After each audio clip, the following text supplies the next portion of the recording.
Hello everyone. Yes. Yeah. Now we want to talk with Psalm 39 as a Bible meditation. ដូច្នេះឥឡូវយើងនឹងនិយាយគ្នាជាមួយនឹងព្រះគម្ពីរទំនុកបង្កើននៅក្នុងជំពូកទី39ផងដែរ Okay. Let's read 39 verse 4 to 5. ដូច្នេះឥឡូវខ្ញុំនឹងអានជូនបងប្អូនអ្នកគ្នានៅក្នុងព្រះគម្ពីរក្នុងខទី4ហើយនៅខទី5 អោព្រះយេហូវ៉ាអើយសូមឲ្យទូលបង្គំដឹងពីចុងបំផុតនៃទូលបង្គំហើយពីចំនួនថ្ងៃអាយុនៃទូលបង្គំផងដើម្បីឲ្យទូលបង្គំបានដឹងមានជីវិតស្រួលអំបាលបានទៅមើលទ្រង់បានធ្វើឲ្យ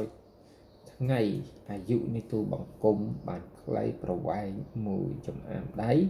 ហើយចំនួននៃជីវិតរបស់ទូលបង្គំជាឥតមានសោះនៅចំពោះទ្រង់មែនហើយគ្រប់មនុស្សទាំងមនុស្សនៅក្នុងសន្តានពេញវ័យនោះក៏ឥតប្រយោជន៍ដល់ទៅដែរ Amen. Yes, you know, most of the psalm were written by the King David. ដូច្នេះយើងដឹងហើយថានៅក្នុងព្រះគម្ពីរទំនុកបង្កើននោះគឺត្រូវបានសរសេរឡើងដោយស្ដេចដាវីត King David were inspired by Holy Spirit at the time. ដូច្នេះគឺពេលនោះគឺស្ដេចដាវីតគឺបានពេញដោយព្រះវិញ្ញាណបរិសុទ្ធ And through the King David, God wants to encourage us. តាមរយៈស្ដេចដាវីតគឺព្រះជាម្ចាស់ចង់លើកទឹកចិត្តដល់យើងទាំងអស់គ្នាម្នាក់ៗ Because Christian life is not too easy. ដូច្នេះយើងដឹងហើយថាជីវិតបែបគ្រីស្ទានគឺមិនងាយស្រួលនោះទេ When you keep our Christian's life, we should share the words of God with other people. We should endure God's hardship to be trained to throw away our wicked will, wicked mind, and to count on Jesus Christ only. That's why Christian life is not easy. ដូច្នេះយើងដឹងហើយថាគឺការរស់នៅបែបជាគ្រីស្ទបរិស័ទគឺមិនងាយស្រួលនោះឡើយដើម្បីយើងទាំងអស់គ្នាបានមានភាពលំបាកដើម្បីយើងទាំងអស់គ្នាបានពឹងផ្អែកទៅលើព្រះអង្គម្ចាស់ And sometimes if we keep a sincere Christian life, we can be easily attacked by other pagan and other unbeliever as a persecution. ដូច្នេះពេលខ្លះយើងរស់នៅដើម្បីថ្វាយសេរីដល់ព្រះអង្គម្ចាស់គឺយើងមានការបៀតបៀនអំពីអ្នកដែលមិនជឿព្រះអង្គម្ចាស់នោះដែរ As you know, at the end of everything will be changed, and to live on in the world is more difficult. That's why to make money is more difficult for the all people, including Christian. ដូច្នេះយើងដឹងហើយថាការរស់នៅក្នុងពិភពលោកចុងបញ្ចប់នេះគឺមានន័យថាមានការលំបាកទោះបីជាមនុស្សដែលខំស្វែងរកលុយកាក់ដើម្បីបង្កើតលុយកាក់យ៉ាងណាក៏ដោយ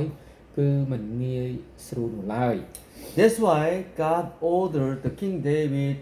to write down this kind of the script, right, to encourage us. ដូច្នេះគឺមួយយ៉ាងវិញទៀតនោះគឺមានន័យថាគឺព្រះជាម្ចាស់បានប្រើស្ដេចដាវីតដើម្បីសរសេរកត់ត្រាទុកនៅក្នុង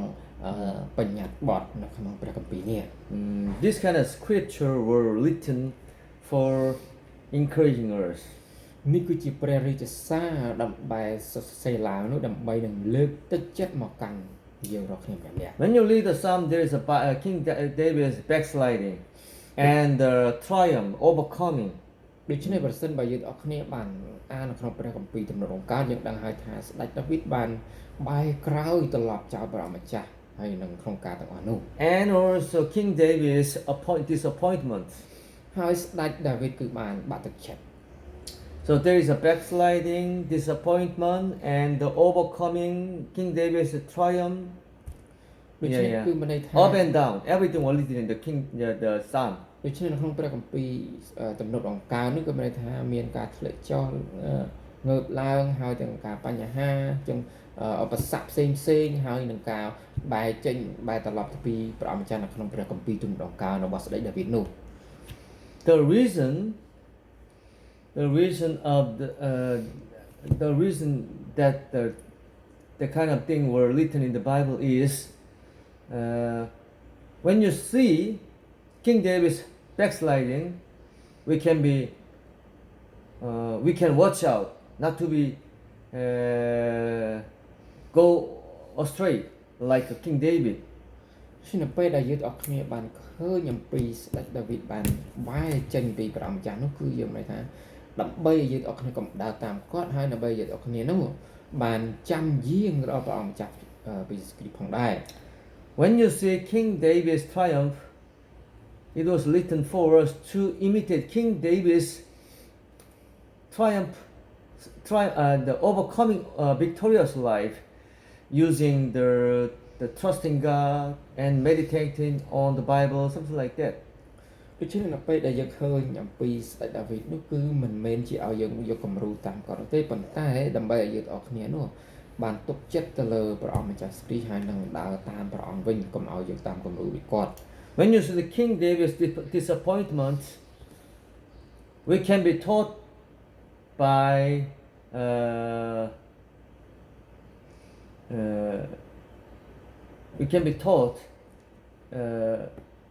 by the King David's lecture. ចឹងមានន័យថានៅពេលដែលយើងទាំងអស់គ្នាបានឃើញជីវិតបែបបាក់ទឹកចិត្តរបស់ស្ដេចដាវីតនោះគឺមានន័យថានោះគឺជាភាពឆ្លោះបញ្ចាំងនៃភាពទន់ខ្សោយរបស់គាត់ Yeah. That's why overcoming the victorious life and the corrupt life, every kinds of the King David's life were written to let us know how to overcome, how to go astray, how to be restored, something like that. ដូច្នេះនៅពេលដែលយើងអស់គ្នាបានមើលអំពីស្ដេចដាវីតនោះគឺនិយាយអំពីជោគជ័យនៃហើយនឹងការដែលបាក់ទឹកចិត្តហើយនឹងការអ្វីផ្សេងទៀតនោះគឺមានន័យថាដើម្បីជារបៀបដែលយើងទាំងអស់គ្នាដើម្បីឲ្យយើងទាំងអស់គ្នាបានយកឈ្នះនៃបញ្ហានៃឧបសគ្គទាំងអស់នោះដែរ So we should focus on meditating on the Psalm to be encouraged, to overcome, not to be disappointed. ដូច្នេះនៅពេលដែលយើងសិក្សាព្រះបន្ទូលរបស់ផងព្រះនៅក្នុងព្រះគម្ពីរទំនុកដំណើរនោះដើម្បីឲ្យយើងទាំងអស់គ្នាបានលើកទឹកចិត្តដើម្បីឲ្យយើងនឹងបានយកឈ្នះអំពីការឧបសគ្គផ្សេងៗ Okay, especially Psalm chapter 39 verse 4 to 5 said, we are so weak. Please make us to realize our weakness. ដូច្នេះនៅក្នុងព្រះគម្ពីរទំនុកដំណើរចំពុកទី39ខ4រហូតដល់ខ5នោះគឺមានន័យថាគឺពួកយើងទាំងអស់គ្នាគឺមានសេចក្តីកំសោយមួយយ៉ាងខ្លាំងមែនទែន And verse 5 said, នៅក្នុងខទី5នោះបានមានបន្ទូលដូច្នេះ even though we stand firm in the word, but at the time we are so weak to fall down on the ground. ចឹងមានន័យថាយើងខំព្យាយាមក្នុងការដែលឈរយ៉ាងណាក៏ដោយប៉ុន្តែយើងអាចបានធ្លាក់ចុះទៅវិញខ្ញុំផងដែរ Even though we can say we are so strong, but Bible said, no, you are so weak. You can be easily backslided. ដូច្នេះទោះបីយើងនិយាយថាអូខ្ញុំខ្លាំងខ្ញុំមានសេចក្តីជំនឿរឹងមាំប៉ុន្តែនៅក្នុងព្រះគម្ពីរបានប្រាប់ថាទេអ្នកគឺមានសេចក្តីកំសោយងាយស្រួលក្នុងការដែលដួល Through our backsliding, through our meaningless life, and through our weakness, what kind of the things should we be taught? ដូច្នេះគឺតាមរយៈក្នុងការដែលការវិលត្រឡប់មកវិញក្នុងការសេចក្តីកំសោយក្នុងការដែលយើងទាំងគ្នាមិនបានទុកចិត្តតើយើងគួររៀនអំពីចំណុចនោះយ៉ាងណារៀនដេច Whenever we meet that kind of the difficulty, we should think through our effort, through our strength. We cannot do everything. We should trust God only because we are so weak. ដូច្នេះយើងគួរតែយ៉ាងថាយើងនៅពេលដែលយើងទាំងគ្នាមានសេចក្តីលំបាកយ៉ាងផ្សេងៗនោះគឺយើងមានថាយើងជួបបញ្ហាជាច្រើនដូច្នេះហើយតើនរណាគេដែលយើងអាចទុកចិត្តបាននោះគឺមានន័យថាមានតែទុកចិត្តទៅលើព្រះជាម្ចាស់មួយគត់ Through painful worldly life and through our weakness, we can trust God only. We can see the hope of the heaven only. ដូច្នេះយើងតាមរយៈក្នុងការដែលយើងទាំងគ្នាបានឃើញជីវិតបែបសេចក្តីកំសោយហើយនឹងការដែលយើងទាំងគ្នានោះជីវិតបែប มันមានសេចក្តីល្អនោះគឺមានន័យថាដែលយើងទុកចិត្តនោះគឺមានន័យថាគឺយើងមើលឃើញអំពីព្រះម្ចាស់នៃនគរឋានសួគ៌ Because in this world there is no true happiness. There is no eternal true happiness. យើងនៅក្នុងលោកីនេះគឺគ្មានសេចក្តីដ៏សប្បាយដ៏អស្ចារ្យនោះទេនៅក្នុងពិភពលោកនេះ Because in the world there is no superpower to overcome all difficulty. ដូច្នេះគឺមានន័យថានៅក្នុងពិភពលោកគឺយើងមិនអាចយកឈ្នះនៅឥទ្ធិពលដោយខ្លួនឯងបានឡើយ Only God is Almighty God. God is only Almighty God, and the heaven is eternal happy land. ដូច្នេះគឺមានន័យថាគឺព្រះជាម្ចាស់គឺពោពេញដោយបជាស្ដាគឺបជាស្ដាដែលធំជាងគេទាំងអស់ហើយនៅនគរឋានសួគ៌គឺជាកន្លែងដែលមានសេចក្តីអំណរសេចក្តីសប្បាយរីករាយដ៏អស្ចារ្យជានិច្ច So through our weakness, through our backsliding, through the painful worldly life, we can put our hope on the heaven and the Jesus Christ and the prayer. ដូច្នេះយើងដឹងហើយថាតាមរយៈក្នុងការដែលបែរក្រោយតាមរយៈការដែលបាក់ទឹកចិត្តតាមរយៈដែលការអ្វីផ្សេងនោះគឺមានន័យថាយើងសូមឲ្យយើងទាំងគ្នាទុកសេចក្តីសង្ឃឹមបានយើងទាំងគ្នាមកនៅក្នុងឋានសួគ៌ទៅលើព្រះម្ចាស់ផងដែរ That's why the Bible said, verse 7. Let's read នៅ together. ក្នុងខទី7ខ្ញុំនឹងអានជូនបងប្អូនទាំងអស់គ្នាឥឡូវនេះបងព្រះម្ចាស់អើយតើទូបង្គំនៅរងចាំអ្វីទៀតបិទទូបង្គំសង្ឃឹមដល់ទ្រង់តែប៉ុណ្ណោះ All my hope is on Jesus Christ and God only. ដូច្នេះរាល់សេចក្តីសង្ឃឹមរបស់យើងទាំងគ្នាគួរតែដាក់នៅក្នុងព្រះម្ចាស់គ្រីស្ទហើយនឹងព្រះជាម្ចាស់ What kind of thing should we long for? Only Jesus Christ and God. ដូច្នេះតើ There is nothing. ដូច្នេះតើយើងទាំងគ្នាមានអ្វីនឹងនៅដល់ជាអមតៈនោះគឺមានតែព្រះជាម្ចាស់មួយប៉ុណ្ណោះ Sometimes our money and our experience so helpful, useful, but it cannot make us live forever. It cannot clear out all problems. It cannot clear all the worldly problems. That's why we should trust God only. ដូច្នេះពេលខ្លះយើងក៏ថាលុយកាក់អ្វីៗផ្សេងទៀតវាគឺមានប្រយោជន៍មែនប៉ុន្តែរាល់ការទាំងអស់នោះมันអាចដោះស្រាយរាល់បញ្ហានៅក្នុងជីវិតយើងបានទាំងអស់គ្នាមានតែព្រះជាម្ចាស់ទេដែលដោះស្រាយបាន Sometimes God wants to train us to clean, to make earth clean. ពេលខ្លះព្រះជាម្ចាស់ចង់បង្វឹកមកយើងដើម្បីធ្វើឲ្យយើងអស់គ្នាបានលះចោលសេចក្តីអាក្រក់ចោល At the time, we cannot grumble against God. ដូច្នេះយើងមិនអាចតបប្រឆាំងជាមួយនឹងព្រះជាម្ចាស់បានទេ Bible said, "Be silent to trust God only, because all things were done from the Almighty God." ដូច្នេះសូមឲ្យយើងទាំងគ្នាបានថាជាម្យ៉ាងវិញនោះគឺមានថាទុកចិត្តទៅលើព្រះគឺដោយសារតែព្រះជាម្ចាស់គឺជាអ្នកដែលធ្វើការគ្រប់ការទាំងអស់នោះ So Bible said like this, verse 8. នៅក្នុងព្រះខ8ដែលព្រះបានមានបន្ទូលដូច្នេះសូមជួយទូបង្គំឲ្យរួចពីគ្រប់ទាំងអំពើរំលងរបស់ទូបង្គំសូមកុំឲ្យទូបង្គំបានជាដៀលថ្មីរបស់ពួកមនុស្សឆោតងងឡើយ Okay. Bible said, "Be silent, be still whenever you meet the difficulty, if the difficulty come from the God." សូមឲ្យយើងទាំងគ្នាបានតែនៅជាប់នៅជាមួយនឹងព្រះជាម្ចាស់កុំឲ្យគេទាំងអស់គ្នានឹងបានដៀលថ្មីដៀលឆោតរបស់ទូបង្គំនោះឡើយ Yes. So through our training and through our painful worldly life, we can be easily taught to trust God and to put our hope on the heaven and not to be deceived by Satan to enjoy our life in the world, right? ដូច្នេះតាមរយៈនោះគឺមានន័យថាគឺសូមឲ្យយើងទាំងគ្នាបានទុកចិត្តទៅលើព្រះជាម្ចាស់ហើយម្យ៉ាងវិញទៀតនោះកុំឲ្យយើងទាំងគ្នាមានការលបួងមកពីអរិយសតាំងដើម្បីឲ្យយើងទាំងគ្នាបានមានជីវិតដ៏ល្អប្រសើរជាមួយនឹងព្រះជាម្ចាស់ At the time, after passing through the dark tunnel, God will deliver us from the difficulty. ដូច្នេះបន្ទាប់ពីដែលយើងទាំងគ្នាបានបញ្ចប់ការទាំងអស់នោះហើយនេះគឺទ្រង់នឹង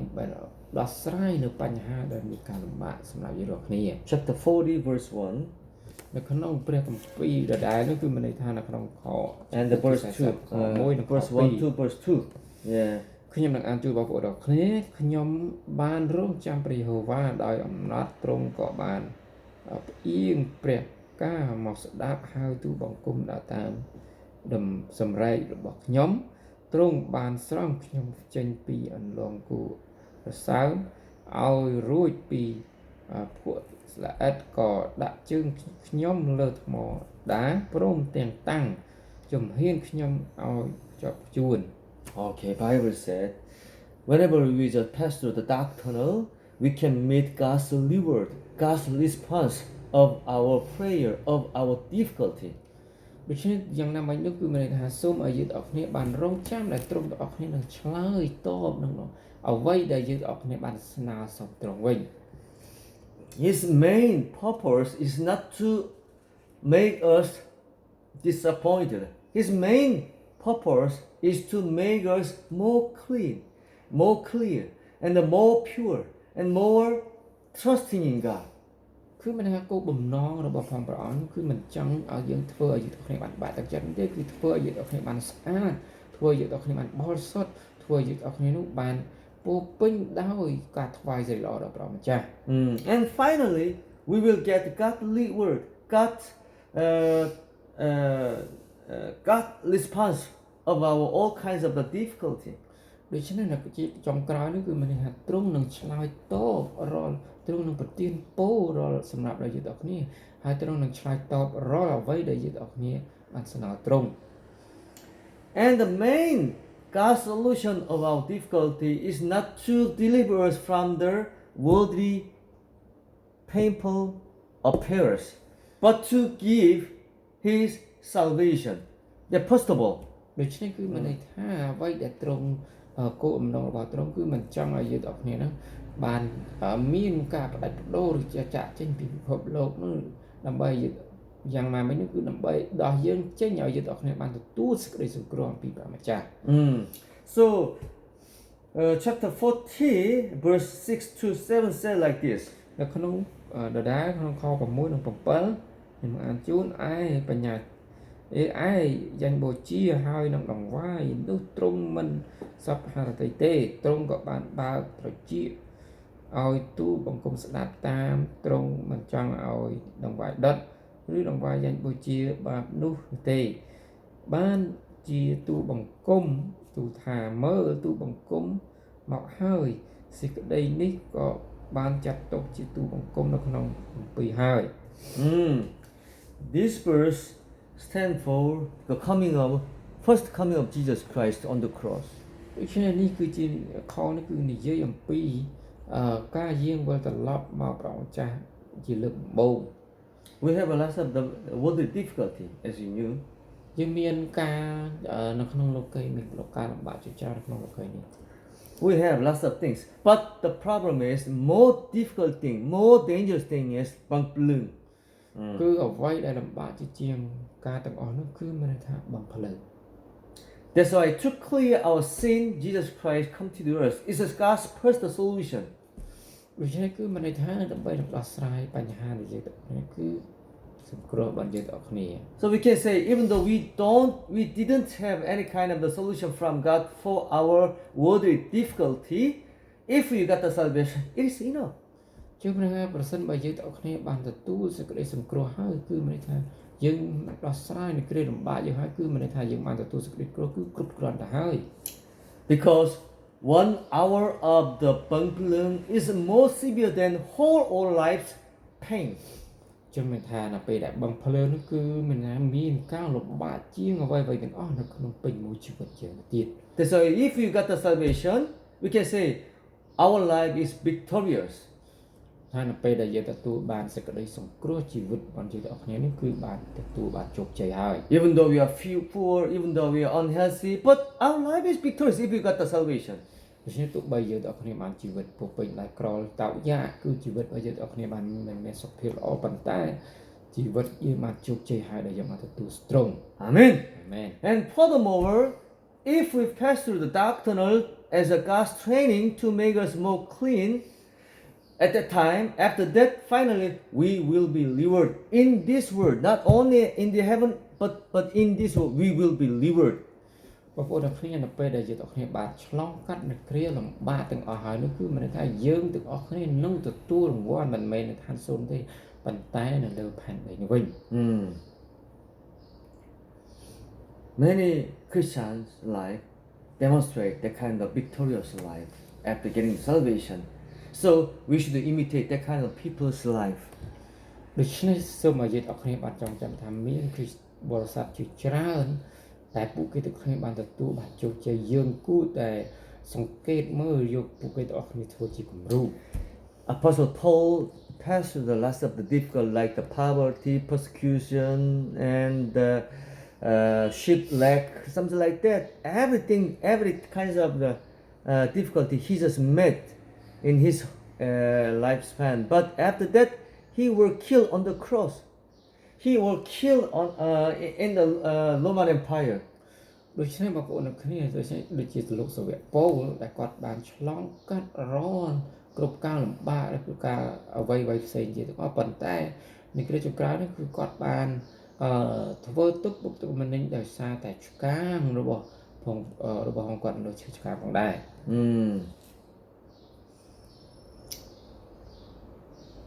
So in the world there are lots of the good Christians like this. Not only Apostle Paul, what about the Jonathan Edwards? What about the David Brainerd, who just preached the gospel for the Indian? There are lots of the people, Jonathan Edwards and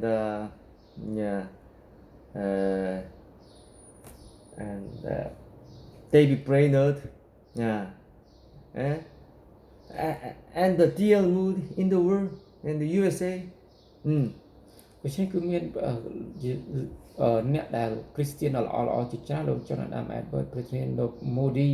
ហើយអ្នកដទៃផ្សេងទៀតគេបានធ្វើការទាំងអស់នោះគឺអធិប្បាយនៅប្រទេសផ្សេង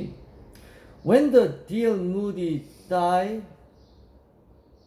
when the D.L. Moody breathed last, he said, "Oh, in the heaven there is my crown." Without death, before death, he just saw that kind of the glory in the heaven with his physical eye. After that, he shouted when he died. After that, he